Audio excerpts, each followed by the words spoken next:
Maka kemudian perlakukanlah orang lain dengan baik. Sebagaimana antum ingin diperlakukan baik sama orang.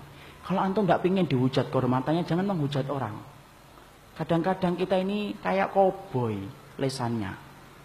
Baru ngaji sekali 2 kali, Masya Allah. Setiap orang jadi salah menurut lesan kita.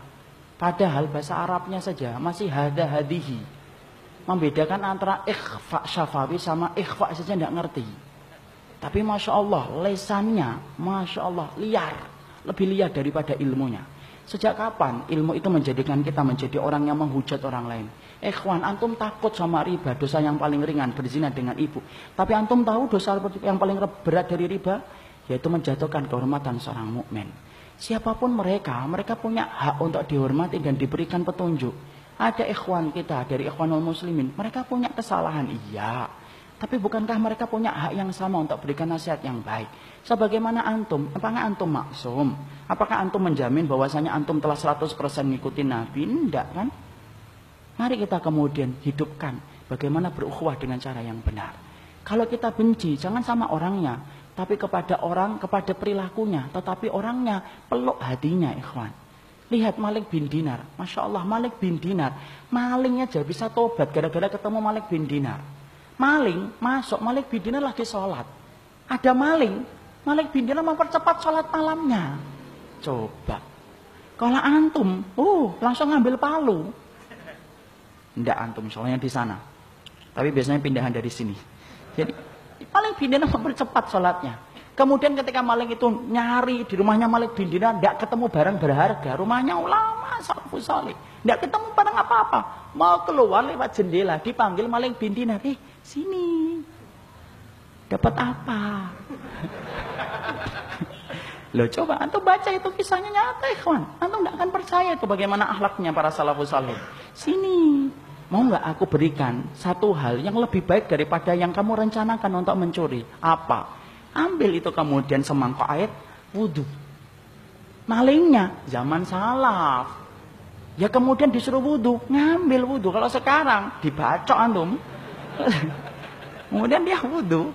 Dia ambilkan air untuk wudhu. Kemudian dia berkata sholat. Sholat malingnya. Nikmat dia sholat. Tuh kan lebih baik daripada apa yang kamu hendak ambil. Iya.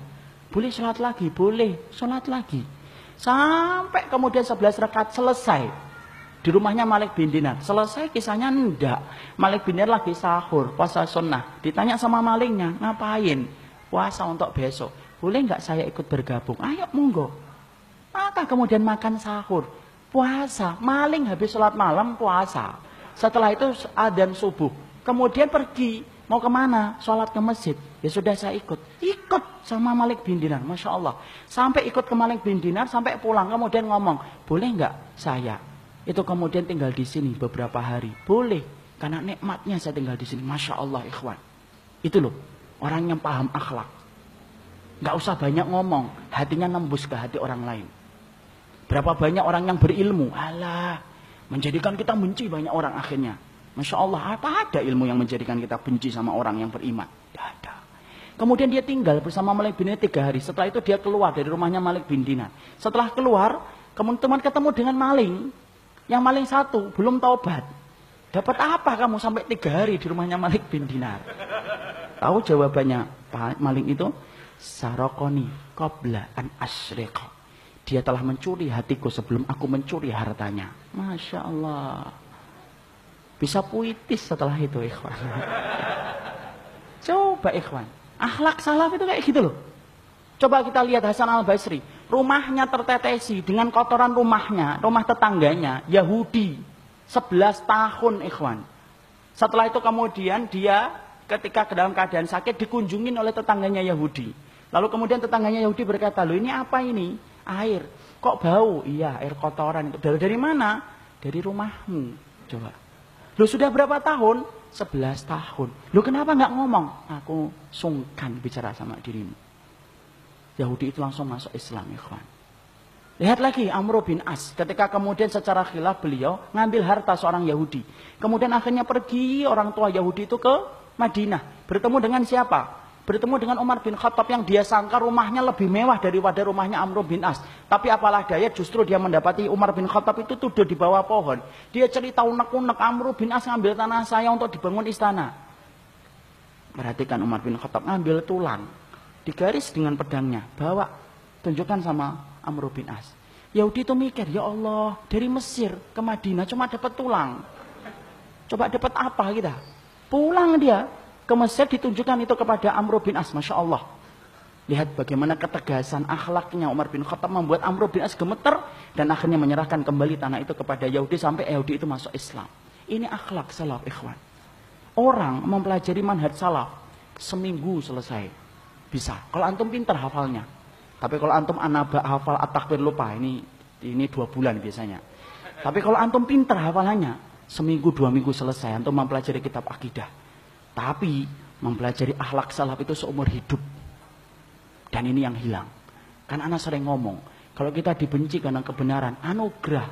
Antum difitnah, antum digibahi karena antum mempunyai keyakinan atas dasar ilmu. Syukur antum. Karena apa? Allah sedang ngirimkan penghapus dosa-dosa antum. Tapi kalau antum dibenci karena kebenaran, syukur. Tapi kalau antum dibenci karena akhlak, itu musibah. Tidak ada akhlak salaf yang dibenci. Tidak ada ulama salaf yang dibenci karena akhlak. Ada enggak seorang alim yang kemudian diperintahkan bagi kita membenci? Ada. Perhatikan perkataan Imam Syafi'i. Man ahabba ayyaftahallahu lahu qalbahu wa yunawwirahu fa'alaihi bil khulwah wa tarkus sufaha wa qillatul aql wa bughdu ahlul ilmi alladzi laysa ma'ahum insafun wala adabun. Tahu artinya? Enggak tahu insyaallah. Imam Syafi'i berkata, siapapun yang ingin dilapangkan hatinya, maka hendaklah dia khulwah, berdoa dengan Allah sering-sering. Kalau antum ingin merasakan nikmatnya iman, bangun ikhwan tengah malam.